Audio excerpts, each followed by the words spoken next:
Selamat datang di channel Kantohe TV. Terima kasih bagi yang sudah subscribe dan tonton video-video saya. Bagi yang belum, mohon dukungannya untuk subscribe dan aktifkan loncengnya. Subscribe itu gratis kok, dan supaya Anda yang lebih dulu tahu, kalau saya udah upload video terbaru. Jangan lupa juga untuk like, komen dan share videonya, agar lebih banyak orang yang bisa gabung dan baca cerita-cerita menarik ini. Oke, tanpa berlama-lama lagi kita langsung saja ke ceritanya. Bab 15. Cabut. Keesokan harinya ketika sedang sibuk bekerja di perpustakaan, pikiran Bob melayang seperti sedang jauh sekali. Dan kenyataannya memang begitu. Diambilnya sejilid buku yang memuat berbagai kode dan tulisan rahasia. Dipelajarinya isi buku itu, tapi tak ada yang bisa diperolehnya sebagai hasil. Tapi sementara ia sendiri mencari dengan sia-sia, Bob mengharap mudah-mudahan Pete atau Jupiter bisa menemukan salah satu petunjuk mengenai teka-teki yang mereka hadapi. Dan begitu selesai makan malam, dengan segera Bob pergi ke perusahaan jual beli barang bekas. Tapi pengharapannya buyar ketika sampai di sana, karena ia disambut oleh wajah-wajah lesu. Pete mengaku terus terang, dia memang paling tidak bisa kalau disuruh mencari kunci pesan sandi. Kemudian Jupiter membuka rapat trio detektif. Aku belum tahu arti pesan Pak Silver, katanya sambil mencubit-cubit bibir. Tapi beberapa bagian terasa artinya. Mengenai bagian pertama, yang menyebutkan Bob kehilangan anak domba, aku sependapat dengan Pak Claudius. Yang dimaksudkan dengan kalimat itu, lenyapnya lukisan gadis penggembala serta dombanya, karena disembunyikan. Kedua rekannya mengangguk setuju. Tapi bagaimana dengan bagian, hubungi Sherlock Holmes, tanya Bob. Sayang kita tidak bisa melakukannya, seru Pete kesal. Saat ini kita memerlukan kecerdasan detektif ulung itu. Itu belum ku ketahui artinya, kata Jupiter mengaku. Soalnya, pesan Sherlock Holmes yang merupakan bagian kelima. Bunyinya, Anda kenal metodeku, Watson. 37 menuju ke 13. Bagian pertama dari kalimat itu sering disebutkan oleh detektif itu dalam kisah-kisahnya. Tapi bagian terakhir, sama sekali tak ada artinya. Blackbeard menelengkan kepala, 37 menuju ke 13, katanya dengan suara serak. Tentu saja ia mengatakannya dalam bahasa Inggris, dan bunyinya begini. 3 Sevens lead to 13, petik 2. Rasanya ia menyebut, Sevens bukan, Sevens, kata Pete. Ah, itu kan cuma pengucapannya saja, karena dia bicara berlogat Inggris, sela Bob. Teruskan, Jupe. Nah, pada bagian kedua kita sampai pada ucapan Billy Shakespeare yang tergagap-gagap, kata Jupiter. Artinya juga tidak jelas bagiku. Bagian ketiga, kalimat yang merupakan bagian Blackbeard sendiri. Rasanya seperti menunjuk pada salah satu pulau perompak atau tempat persembunyian, kata Bob. Kata Pak Claudius, John Silver suka sekali pada kisah-kisah tentang pulau harta. Jadi kalau ia menemukan sebuah pulau begitu, atau salah satu tempat yang bisa dipandang sebagai pulau harta, mungkin saja tempat itu kemudian dipakainya untuk menyembunyikan lukisan itu. Jupiter membentangkan sebuah peta ke atas meja. Ini peta California sebelah selatan, katanya. Dari Carlos kita mengetahui bahwa waktu itu Pak Silver menghilang pergi selama 3 hari. Kepergiannya itu berjalan kaki, atau mungkin pula membonceng kendaraan lain. Ia menuju ke salah satu tempat. Di situ menyembunyikan lukisan yang tersimpan dalam kotak logam, lalu kembali lagi. Dalam waktu 3 hari itu ia bisa pergi ke berbagai tempat, misalnya saja ke Pulau Catalina, atau ke Meksiko, bisa juga menuju ke Death Valley. Ke lembah maut, seru Pete. Di sana kan banyak berserakan tulang belulang orang mati. Kalau menurut pendapatku, Pak Silver pasti pergi ke sana. Tapi bayangkan kita mencari-cari di seluruh lembah itu, karena ingin menemukan sebuah kotak. Dalam waktu 2 hari saja, kita akan sudah menjelma menjadi tulang belulang pula. Itu kan cuma kemungkinan saja, kata Jupiter, walau bukannya mustahil. Bagian keempat, kutembakkan anak panah sebagai perlambang. 100 langkah ke barat ia melayang. Rasanya merupakan penunjuk arah, kata Bob. Kita disuruh pergi 100 meter ke barat, dari salah satu tempat. Betul, tapi dari mana? Tanya Pete. Dari pojok pekarangan sini ya? Bagian kelima, ucapan Sherlock Holmes yang sudah kita bicarakan tadi, kata Jupiter melanjutkan. Dan kita sependapat, kalimat itu tidak bisa dimengerti. Jadi kini kita sampai pada bagian keenam. Lihat di bawah batu di balik tulang untuk menemukan kotak tak berkunci. Itu kedengarannya juga seperti menunjukkan arah. Jelas sekali. Ya sejelas malam tak berbintang, kata Pete sambil menggerutu. Batu apa? Tulang yang mana? Kedengarannya kayak kembali menuju ke pulau perompak, tambah Bob. Aku belum pernah mendengar bahwa di Pulau Catalina pernah ada bajak laut, kata Pete. Padahal pulau itu boleh dibilang cuma yang satu-satunya di perairan sini. Pada zaman orang sedang keranjingan mencari emas di California sini, waktu itu banyak penyamun berkeliaran, kata Jupiter. Mungkin mereka itu yang dimaksudkan dengan perompak. Mungkin juga, kata Bob. Tapi lalu bagaimana dengan bagian terakhir? Aku tak pernah memberi kesempatan adil bagi si tolol. Dari kalimat itu aku mendapat kesan, seolah-olah Pak Silver hendak mengatakan bahwa kita berhasil dikelabui olehnya. Apalagi ditambah dengan kalimat berikutnya, Touch Aleat Pipe Chains, kiasan kuno yang artinya soal yang jelas dan gampang sekali. Jika digabungkan, John Silver sebenarnya hendak mengatakan, biar kalian berhasil mengetahui teka-teki pesanku, kalian toh pasti takkan bisa menemukan lukisan itu. Jupiter menengut, ia senang menghadapi persoalan rumit, tapi tidak suka apabila persoalan itu ternyata memusingkan, dan saat itu ia sungguh-sungguh pusing. Yah, katanya kemudian, aku cuma bisa berharap, mudah-mudahan Pak Huganai akan sama repotnya kayak kita sekarang ini. Karena walau berkat Blackbeard kita sudah mengetahui seluruh pesan itu, tapi dia pasti lambat laun akan berhasil menyuruh burung-burung yang ada padanya untuk bicara. Dan kita harus menemukan lukisan antik itu mendului dia, itu demi harga diri kita selaku detektif. Selama beberapa saat ketiga-tiganya membungkam, kemudian Jupiter bangkit dari tempat duduknya. Aku akan menelepon kalian jika sudah ada kemajuan yang kucapai, katanya. Sebelum itu, tak ada gunanya kita mengadakan rapat, atau jika ada di antara kalian yang mendapat salah satu jalan, telepon saja aku. Keesokan harinya, ketiga remaja itu serba salah. Bob akhirnya bahkan disuruh pulang dari perpustakaan, karena keliru terus dalam menyusun buku-buku yang dipulangkan. Di rumah ia merebahkan diri ke atas bangku panjang dekat jendela di kamar duduk. Ditatapnya awan yang berarak di atas gunung yang berjajar di belakang Santa Monica, seakan-akan di awan itu tertulis jawaban teka-teki yang memusingkan itu. Seharian ia tidak banyak bicara. Ketika ayahnya pulang, ia heran melihat keadaan Bob seperti begitu. Sewaktu sedang makan, akhirnya Pak Andrews bertanya dengan prihatin. Ada apa? Tanyanya, ada sesuatu yang kau pikirkan, Bob? Ya, semacam teka-teki. Akhirnya terlintas pikiran pada Bob. Ada kemungkinan orang lain bisa mengajukan saran yang baik. Bagaimana juga, ayahnya dinilai orang berotak cerdas. Bob berpaling padanya, jika kita ingin menyembunyikan harta sedemikian rupa, sehingga bisa ditinggalkan pesan yang berbunyi. Hartaku kupendam di tempat orang mati menjaganya terus di manakah harta itu akan ditaruh? Di Pulau Harta, jawab ayahnya, sambil menyalakan pipa tembakau. Maksudku yang dalam kisah karangan Robert Louis Stevenson. Atau kalau tidak, salah satu pulau sarang perompak yang lain. Tapi jika tak ada pulau begitu di sekitar tempat kita, tanya Bob mendesak terus. Kalau begitu, ditaruh di mana? Pak Andrews memikirkan pertanyaan itu, sambil menyedot-nyedot pipa yang belum baik nyalanya. Katanya setelah beberapa saat, ada satu tempat yang cocok dengan petunjuk begitu. Di mana itu? Ya, di mana? Bob langsung meluruskan duduknya. Di pekuburan, kata ayahnya sambil tertawa geli. Wow, Bob begitu cepat melesat ke pesawat telepon, sehingga pipa nyaris sampai terlepas dari mulut Pak Andrews, saking kagetnya. Sambil menggeleng-geleng melihat anaknya yang begitu. Pak Andrews naik ke tingkat atas. Sementara itu Bob sudah sibuk memutar nomor pesawat telepon markas besar. Setelah berdering beberapa kali, terdengar suara Jupiter menjawab dari seberang sana. Jupe, kata Bob dengan suara pelan, kau masih ingat pesan Blackbeard? Ya kenapa? Terdengar nada berharap di seberang sana. Bagaimana kalau yang dimaksudkan dengan kalimat itu pekuburan? Jika di situ, yang menjaga hartakan orang mati, betul, kan? Agak lama juga Jupiter membisu. Kemudian, dengan suara agak serak ia menjawab, jangan pergi-pergi, Bob. Nanti aku menelepon lagi. Setelah itu Bob gelisah sekali menunggu bunyi dering pesawat telepon. Dan begitu akhirnya yang ditunggu-tunggu datang, dengan segera pesawat itu sudah ditempelkan ke telinganya. Ya, katanya dengan suara tertahan. Kelana gerbang merah, suara Jupiter terdengar tegang. Cabut, dan hubungan putus lagi. Wahel cabut, itu berarti ia harus secepat mungkin pergi ke markas besar lewat jalan belakang dan tanpa dilihat orang lain. Buyah, kata Bob tergesa-gesa, aku harus pergi. Jupiter memanggil, ada perlu. Sekitar pukul 10 aku pulang. Boleh ya, Rims? Dan sebelum orang tuanya sempat menjawab, remaja itu sudah menghilang keluar. Apa-apaan tadi itu, kata ayahnya sambil melongo. Mereka sedang berusaha menemukan kembali seekor nuri yang hilang, jawab ibunya sambil tersenyum. Bob pernah bercerita padaku, beberapa hari yang lalu. Kurasa sekarang Jupiter sudah menemukan salah satu petunjuk mengenainya.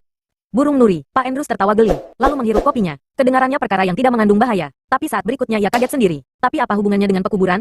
Sementara itu Bob mengayuh sepedanya cepat-cepat menyusur jalan-jalan belakang, menuju ke tempat penimbunan barang bekas di mana Jupiter sudah menunggu. Bab 16. Bob dijadikan umpan. Bob sampai di pintu rahasia sebelah belakang kompleks tempat penimbunan barang bekas, hampir pada waktu bersamaan dengan Pete. Tapi keduanya tidak membuang-buang waktu untuk saling menyapa. Keduanya sama-sama tahu, masing-masing tadi menerima pesan serupa. Dengan cepat mereka menuju ke kantor trio detektif. Di situ Jupiter sudah menunggu sambil menghadapi setumpuk buku, peta, dan lembaran-lembaran kertas. Dan gerak-geriknya bisa diduga bahwa ada kabar baru. Kita harus bertindak dengan cepat, katanya pada kedua rekannya. Karena itulah kalian ku minta datang sekarang juga. Kau berhasil memecahkan teka-teki itu. Jupe, tanya Bob. Belum semua tapi setidak-tidaknya bagian awalnya. Kau tadi memberikan petunjuk padaku. Bob, ketika kau menyebutkan bahwa apapun yang dipendam di pekuburan, dijaga oleh orang mati. Yang mendapat gagasan itu sebetulnya ayahku, kata Bob. Tapi Jupiter sudah sibuk lagi dengan beberapa jilid buku dan lembaran-lembaran kertas, sehingga tidak mendengar kata Bob. Dengan petunjuk itu, aku lantas bisa melanjutkan penyelidikan, kata Jupiter. Nah, pesan yang ditinggalkan John Silver terdiri dari 7 bagian. Tiap-tiap bagian diajarkannya pada nuri yang berlainan. Tapi urusan burung kita lupakan saja. Cukup apabila kita sebutkan bagian pertama, bagian kedua, dan seterusnya. Aduh, kalau ngomong jangan suka bertele-tele, keluh Pete. Katakan sesuatu, tapi yang jelas. Bagian ketiga dari pesan itu mengatakan bahwa Pak Silver menyembunyikan lukisan itu di salah satu pekuburan. Karenanya aku lantas menarik kesimpulan, bagian pertama dan kedua seharusnya menunjukkan di mana letak pekuburan itu. Seharusnya memang begitu tapi nyatanya tidak, kata Pete lagi. Bagian pertama berbunyi, Little Bo Peep kehilangan domba dan tidak tahu ia harus dicari di mana. Hubungi Sherlock Holmes, kalian merasa ada sesuatu yang aneh pada pesan itu? Ya Sherlock Holmes kan sudah mati, kata Pete. Dia belum pernah hidup, tolol, tukas Bob, dia kan cuma tokoh karangan belaka, jadi tidak mungkin bisa dihubungi. Itu dia jawaban yang tepat, kata Jupe, yang dihubungi bukan dia, tapi alamat tempat tinggalnya. Dalam kisah, disebutkan alamatnya, dan di mana itu? Di London, jawab Pete. Baker Street, London, kata Bob melengkapi. Sherlock Holmes menurut kisah tinggal di Baker Street, kata Jupiter lagi. Jadi kita harus pergi ke Baker Street. Sekarang kita perhatikan bagian kedua dari pesan itu, yang merupakan kutipan ucapan Hamlet dalam sandiwara karya Shakespeare. Dalam salah satu adegan di mana Hamlet sedang bingung, ia mengucapkan, to be or not to be, that is the question. Kalimat ini menjadi pameo yang populer sekali, tapi Nuri yang disuruh mengucapkannya, diajari untuk bicara tergagap-gagap. Jadi yang disebutkan, berbunyi, to be, or not to be. Burung Nuri tidak gagap, kecuali kalau sengaja dilatih supaya gagap. Ini berarti perhatian harus kita tujukan pada, to be. Dari semula aku sudah memperhatikannya, kata Pete, tapi hasilnya, aku malah tambah bingung. Jupiter menuliskan sesuatu di atas secarik kertas. Coba lihat apa yang terjadi, katanya sambil menulis. Apabila aku menulis Baker Street, disusul dengan to be dengan cara begini. Pete dan Bob menatap tulisan Jupiter dengan mata melotot. Mereka melihat tulisan, Baker Street 222B. Astaga, desah Pete, itu kan alamat.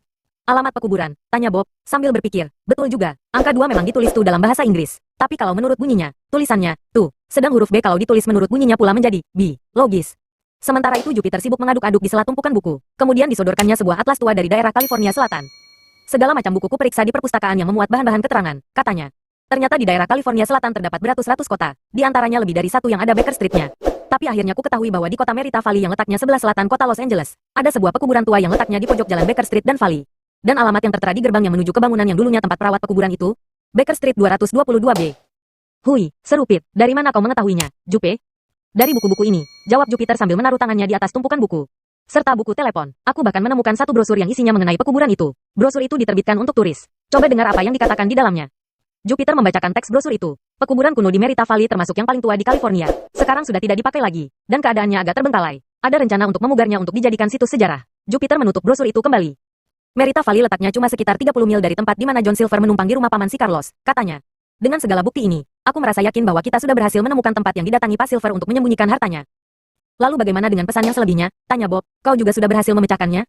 Belum, jawab Jupiter. Yang selebihnya itu merupakan petunjuk-petunjuk di mana tempat penyembunyian itu. Apabila kita sudah sampai di sana. Dan kita harus ke sana, untuk kemudian mereka reka jawaban. Besok pagi ya, usul Pete. Kita langsung ke sana besok pagi, naik mobil. Saat ini ada kemungkinannya Pak Huganai juga sudah menemukan jawaban tadi, kata Jupiter. Jadi kita tidak bisa membuang waktu lagi. Kita ke sana sekarang juga, masih cukup waktu untuk ke sana, menemukan lukisan itu, lalu kembali lagi sebelum hari gelap. Sayangnya kita tidak bisa semua pergi ke sana, dan kita juga tidak bisa naik Rolls Royce. Lol kenapa? Tanya Pete tidak mengerti. Karena ada kemungkinan Pak Huganai menugaskan salah seorang anak buahnya mengamat-amati gerak-gerik kita, kata Jupiter. Dan Rolls Royce itu kan sangat menyolok, berdasarkan pengalaman selama ini. Jadi rencanaku begini. Jupiter menjelaskan dengan serba singkat. Bob mau memprotes, tapi percuma saja. Akhirnya ia mengalah karena menyadari bahwa alasan Jupiter memang tepat. Jadi ketika mobil Rolls Royce tiba di perusahaan jual beli barang bekas, beberapa menit kemudian trio detektif masuk ke dalamnya dengan santai. Maksudnya supaya nampak jelas, jika memang ada musuh mengintai. Yang menyetir lagi-lagi Fitch, ia nyenyir pada mereka, memamerkan sederet gigi berwarna kuning. Kalian menemukan Nuri hilang lagi akhir-akhir ini? Tanya orang itu. Ya, beberapa ekor, jawab Jupiter singkat. Satu di antaranya dicari polisi. Nah sekarang kita keluar. Kitari kompleks ini lewat jalan memutar. Nanti pada saat melintas dekat pagar belakang, jalankan mobil pelan-pelan. Tapi jangan berhentil. Fitch melakukan tugasnya tanpa banyak bertanya lagi. Rolls Royce meluncur keluar gerbang. Dengan ketiga remaja nampak jelas duduk di dalamnya. Tapi kemudian ketika menikung hendak memasuki jalan sebelah belakang, Pete dan Jupiter bergegas meloncat keluar. Tunggu kami di markas besar, seru Jupiter. Kemudian menyusup lewat pintu rahasia yang dikenal dengan sandi, kelana gerbang merah, diikuti oleh Pete. Bob ditinggal sendiri dalam mobil. Nah, Master Andrews, kata Fitch dengan nada mengejek, kemana kita sekarang? Masih ada lagi Nuri penjahat yang perlu dilacak jejaknya? Tidak, jawab Bob. Ia menyembunyikan kekecewaannya. Kita menyusur pesisir selama kira-kira setengah jam, lalu menuju ke timur, dan kembali ke sini lewat bukit. Malam ini kita melancong. Tapi walau begitu Bob sama sekali tidak merasa senang. Ia dijadikan umpan, untuk mengelabui mata-mata Pak Huganai yang mungkin mengintip. Sementara itu Pete dan Jupiter bisa, asyik bertualang. Bab 17 Batu di balik tulang. Truk kecil dari perusahaan Paman Jones berjalan terguncang-guncang melewati jalan tanah yang tidak rata. Conrad duduk di belakang setir, sedang Pete dan Jupiter ada di sisinya. Kedua remaja itu memandang keluar. Tadi, setelah meninggalkan Rolls Royce dan masuk ke pekarangan kompleks, keduanya langsung menyelinap ke dalam truk itu. Paman Jones sudah mengizinkan Jupiter memakainya sore itu, dan begitu Pete dan Jupiter sudah masuk, Conrad yang mengemudikan langsung menjalankan kendaraan itu. Truk itu berangkat meninggalkan kompleks, seolah-olah ada tugas yang biasa. Sementara itu kedua remaja tadi meringkuk di lantai, supaya tidak kelihatan dari luar. Baru setelah truk sudah berjalan 10 mil, mereka duduk seperti biasa. Tidak ada yang membuntuti, Jupe, kata Conrad, dan nampaknya kita sudah sampai di kota yang hendak kau datangi. Tak ada istimewanya dilihat sepintas lalu. Mereka memerlukan waktu lebih dari 1 jam untuk sampai ke Merita Valley. Dan seperti dikomentari oleh Conrad, kota kecil itu tidak ada istimewanya. Sementara itu daerah pertokoan yang sedikit sudah dilewati. Truk menyusur Baker Street. Di pinggir jalan itu boleh dibilang tak ada rumah sama sekali. Di sisi seberang jalan terbentang tembok batu yang panjang. Di belakangnya terjejer beratus-ratus salib dan batu makam yang terbuat dari batu. Mereka sudah sampai di pekuburan Merita Valley. Pete menuding ke satu arah di tengah tembok. Nampak di situ semacam gerbang. Pada selembar papan tanda yang sudah tua tertulis, Baker Street 222B. Kita tidak berhenti, tanya Pete, ketika truk meluncur terus. Jupiter menggelengkan kepala. Pada simpangan berikut belok ke kanan. Conrad, katanya. Beres, kata Conrad. Pekuburan itu besar, dan kelihatannya sudah sangat tua. Ketika truk sampai di pojok jalan yang merupakan batas tembok, nampak puing-puing reruntuhan sebuah gereja yang terbuat dari batu bercampur tanah liat. Tempat itu lengang dan tak terurus. Conrad membelokkan truk memasuki jalan ke kanan, terus sejauh beberapa ratus meter. Pekuburan sudah ditinggalkan di belakang. Mereka sampai dekat serumpun pepohonan ekaliptus yang berjejer di pinggir jalan. Dahan-dahannya merunduk, tersebar bau minyak menusuk hidung. Kita berhenti di bawah pohon-pohon itu, kata Jupiter memberi instruksi, dan Conrad menurut saja. Begitu truk berhenti, Pete dan Jupiter segera meluncur turun. Mungkin agak lama kami pergi, Conrad, kata Jupiter. Tunggu saja di sini. Beres, jawab laki-laki bertubuh kekar itu. Dinyalakannya radio yang ada di mobil. Aku toh tidak terburu-buru. Sekarang bagaimana, Jupe? Tanya Pete pada detektif pertama yang sudah mendului berjalan. Mereka melintasi suatu lapangan kosong, menyilang ke arah tembok batu yang mengelilingi pekuburan. Kita jangan sampai dilihat orang masuk ke pekuburan, kata Jupiter. Kita tidak bermaksud jahat, tapi di pihak lain, usaha pencarian kita jangan sampai terhambat karena orang-orang yang ingin tahu. Sesampai dekat tembok, mereka lantas memanjat ke seberang.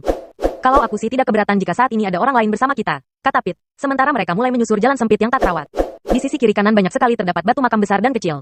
Ada di antaranya yang sudah sangat miring dan rusak. Kau kan hebat kalau disuruh menaksir arah, Pete, kata Jupiter. Tolong ingat jalan yang kita tempuh, supaya kita nanti bisa kembali ke truk apabila pencarian kita terpaksa sampai gelap. Sayangnya kita tadi tergesa-gesa, sehingga aku lupa membawa senter. Sampai gelap, kata Pit setengah terpekik, tapi kurasa tidak akan mungkin bisa, sambungnya. Sementara kabut tipis melintas di depan mereka. Lihatlah malam ini akan datang kabut dari arah laut. Jupiter memandang ke barat, ke arah di mana Samudera Pasifik membentang luas. Betul juga, nampak kabut tipis bergulung lambat-lambat ke arah mereka. Di California Selatan, kabut sering datang dari laut, lalu menyelimuti daerah pesisir. Kadang-kadang begitu tebal, sehingga pemandangan terhalang sama sekali. Aku tadi tidak memperhitungkan kemungkinan adanya kabut, kata Jupiter sambil merengut. Ini lebih parah lagi daripada kegelapan. Mudah-mudahan saja kita bisa cepat memecahkan teka-teki pesan Pak Silver. Nah itu jalan masuk yang ada alamatnya Baker Street 222B. Jupiter mempercepat langkah. Mereka lewat di antara dua batu makam yang besar, dan sampai di suatu persimpangan yang letaknya sedikit di sebelah dalam pintu masuk. Dari situ ada beberapa jalan kecil yang menuju ke segala arah. Apa yang kita lakukan sekarang? Tanya Pit dengan gelisah. Jupiter mengambil secarik kertas dari kantongnya. Kita sudah sampai di Baker Street 222B, katanya sambil memandang kertas di tangannya. Bagian keempat dari pesan Pak Silver berbunyi, "Kutembakkan anak panah sebagai perlambang. 100 langkah ke barat ia melayang." Nah, pintu masuk menghadap ke utara, karenanya. Apa? Tanya Pit pada Jupiter yang sementara itu memutar tubuh di tengah-tengah persimpangan. 100 langkah bisa kita samakan dengan 100 meter, kata Jupiter. Pasti Pak Silver memaksudkan bahwa kita harus berjalan 100 meter ke barat. Titik awal untuk itu pantasnya di sini, di mana seluruh jalan di pekuburan ini bergabung.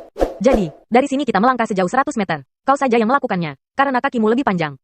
Pit mulai melangkah ke arah barat, melalui jalan kecil yang sejajar dengan tembok pekuburan, sekitar 15 meter dari situ. Pit membuat langkahnya sepanjang mungkin. Setelah menghitung sampai 100, ia berhenti. Sudah, katanya, sekarang apa lagi? Sekarang kita sampai pada bagian kelima yang mengatakan, Anda kenal metodeku, Watson. 37 menuju ke 13. Selama ini masih gampang, tapi pesan yang itu, tak ada artinya sama sekali. Maksudku, yang bisa dimengerti. Di tempat itu tak ada sesuatu yang bisa membantu Jupiter mendapat akal. Tapi kemudian ia berpaling. Kau yakin langkahmu tadi panjangnya 1 meter? Tanyanya. Ya, kurasa begitu, aku sudah mengulurnya sepanjang mungkin. Tapi lebih baik kita mengukurnya, selalu lebih baik untuk mencari kepastian. Coba lakukan 2 langkah, dan beri tanda awal dan akhirnya. Pit menuruti permintaan Jupiter, yang sementara itu mengeluarkan pita pengukur dari kantongnya. Dengan alat itu diukurnya langkah Pit. Kurang, katanya kemudian, ia menghitung sebentar, lalu menambahkan, jalanlah lagi sejauh 20 langkah ke barat. Pit melangkah lagi ke barat, setelah 20 langkah, nampak tembok belakang pekuburan, tapi walau di tempat itu banyak batu makam mengelilingi, ia tetap belum melihat apa-apa. Tapi Jupiter berseru lirih.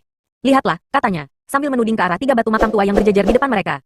Pada ketiga batu itu tertulis bahwa Josiah Severin, Patience Severin, dan Tommy Severin meninggal tahun 1888 pada hari yang sama karena sakit demam kuning dan kemudian dikebumikan di situ. Severin, seru Pit, ketika akhirnya ia mengerti. Apa ku bilang? Kata 7 yang diucapkan oleh Sherlock Holmes lebih mengarah ke Severin daripada Seven. Di sini ada 3 Severin, kata Jupiter mengakui. Tapi bagaimana bisa menuju ke 13? Ikuti garis jajaran batu makam, kata Pit bergairah. Kita lihat saja, mungkin menunjuk pada sesuatu. Kita harus buru-buru, karena kabut sudah semakin dekat. Pemandangan semakin kabur karena kabut yang bergulung-gulung. Tanpa membuang waktu lagi, Pit cepat-cepat berjongkok di sisi batu makam yang paling dekat padanya. Batu yang 2 lagi agak miring, sambil memandang lewat tepi atas batu-batu yang berjejeran itu, ditariknya garis dengan matanya. Dan ia menatap sebuah batu makam yang tinggi, jaraknya sekitar 15 meter dari situ. Garis yang kutarik dari sini sampai di batu itu, Jupe, katanya sambil menuding. Coba lihat, apa yang tertulis di situ. Jupiter bergegas menuju batu makam yang dimaksudkan. Pit menyusulnya, dan mereka tiba serempak di batu yang menjadi tujuan. Ternyata permukaannya polos, namun ketika mereka menemukan kesebaliknya, keduanya tertegun. Di situ ada tulisan, bunyinya. Di sini dikuburkan. 13 pengembara tak dikenal. Tewas dibunuh. Orang Indian. Tanggal 17 Juni tahun 1876. 13, desah Pit. Ternyata 3 Severin menuju ke 13. Cepat Jupe, masih apa lagi sisa pesan yang tinggal? Bagian 6 bunyinya, lihat di bawah batu di balik tulang untuk menemukan kotak tak berkunci. Kata Jupiter sambil membaca. Tapi batu yang mana? Tanya Pit bingung, di sini begitu banyak batul. Kata pesan itu, di balik tulang, kata Jupiter agak kesal. Jadi tentunya bukan batu makam, karena batu begitu letaknya kan di atas makam. Bukan di balik, Jupiter memandang berkeliling. Aduh, kabut semakin tambah tebal saja. Hei lihatlah, di sana, di balik batu makam ini, dekat tembok itu ada setumpuk batu yang berasal dari tembok yang runtuh. Itu kan batu di balik tulang, dan di sekitar sini cuma tumpukan batu itu saja yang ada, jika kita periksa di bawahnya. Pit tidak menunggu lagi sampai Jupiter selesai bicara, ia sudah lari menuju tumpukan batu besar kecil yang nampak di kaki tembok. Dan begitu ia sampai di sana, ia langsung memindahkan batu-batu itu dan memeriksa apa yang ada di bawahnya. Ayo, Jupe, bantu aku, katanya tersengal-sengal. Tak banyak lagi waktu kita, kabut yang datang nampaknya tebal sekali. Sesaat kemudian kedua remaja itu sudah sibuk memindahkan batu dari tumpukan itu, membentuk tumpukan lain di tempat yang agak jauh. Makin lama semakin dalam mereka masuk di tengah tumpukan itu. Aku paling senang melihat anak-anak muda yang tidak segan bekerja. Tiba-tiba terdengar suara berlogat Perancis di belakang mereka. Pit dan Jupiter mendongak ke belakang. Dari balik kabut yang berputar-putar muncul Pak Huganai, penjahat yang selalu perlente itu. Diikuti kedua kaki tangannya, Adams dan Lester yang berbadan kekar. Tapi kini sudah waktunya bagi kami untuk mengambil alih, kata Pak Huganai sambil tersenyum memandang kedua remaja itu. Kalian berdua, ringkus mereka. Pit dan Jupiter bergerak serempak, berusaha lari. Tapi sayang, gerak serempak itu malah merugikan. Pit dan Jupiter saling menabrak, sehingga kedua-duanya jatuh terjengkang. Dengan mudah Adams menyambar pergelangan tangan mereka lalu memutarnya ke belakang punggung masing-masing. Bagus, Huganai masih tetap tersenyum. Tahan keduanya di situ. Adams, kau, Lester, kau menyingkirkan batu-batu itu sampai kita berhasil menemukan si gadis gembala.